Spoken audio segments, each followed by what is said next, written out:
Assalamualaikum warahmatullahi wabarakatuh. Perkenalkan, nama saya Dila Natasha Ramadhani. Di sini saya akan mempresentasikan mata kuliah filsafat ilmu, yaitu tentang nilai. Nah, yang pertama akan saya bahas itu adalah pemikiran aksiologi penerimaan pelekatan nilai pada pengetahuan dan pembentukan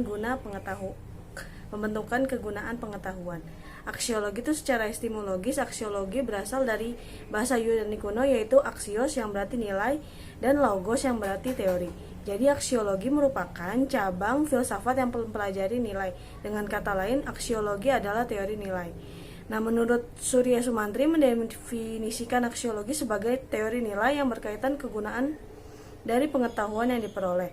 Apa itu nilai? Bertrand menjelaskan nilai sebagai sesuatu yang menarik bagi seseorang, sesuatu yang menyenangkan, sesuatu yang dicari, sesuatu yang disukai dan diinginkan. Pendeknya itu adalah nilai adalah sesuatu yang baik.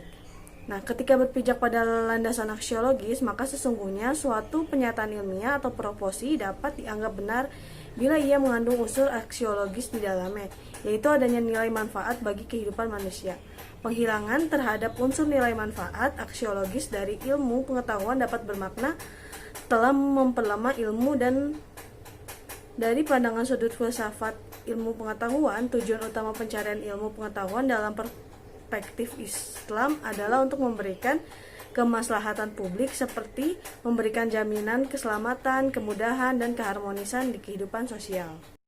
Nah, selanjutnya saya akan membahas tentang dinamika sekulerisasi pengetahuan versus islami pengetahuan. Secara bahasa istilah sekularisim berasal dari kata sekulum yang memiliki dua dimensi. Yang pertama adalah dimensi ruang dengan pengertian di sini, dan yang kedua adalah dimensi waktu dengan pengertian saat ini.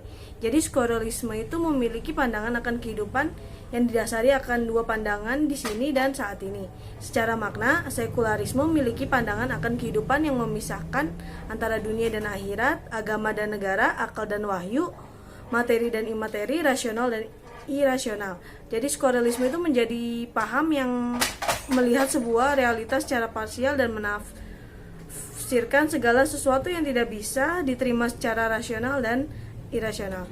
Nah, islami ilmu pengetahuan tidak lain dari pengetahuan, pengembalian, dan pemurnian ilmu pengetahuan pada prinsip-prinsip yang hakiki, yaitu tauhid, kesatuan maknanya kebenaran, dan kesatuan sumber ilmu pengetahuan. Nah, dari ketiga prinsip yang disebutkan tadi, dasar ilmu pengetahuan Islam inilah yang kemudian diturunkan menjadi aksiologi, epistemologi, dan ontologi ilmu pengetahuan. Nah, untuk mencapai maksud tersebut, menurut Mulyanto ada tiga prinsip yang perlu diperhatikan. Yang pertama itu, ilmu pengetahuan tidaklah diabadikan melulu pada praktis. Kedua, membebaskan ilmu pengetahuan dari jeratan sekularisme. Nah, yang ketiga, menjadikan ilmu Al-Quran sebagai sumber ilmu pengetahuan.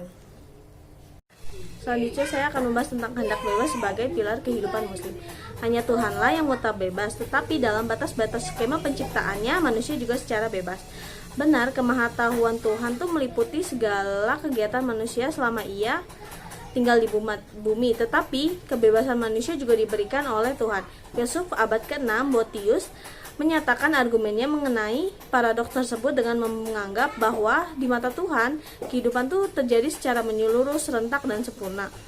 Hal tersebut tuh mendukung atribut Tuhan yang tidak dibatasi oleh waktu.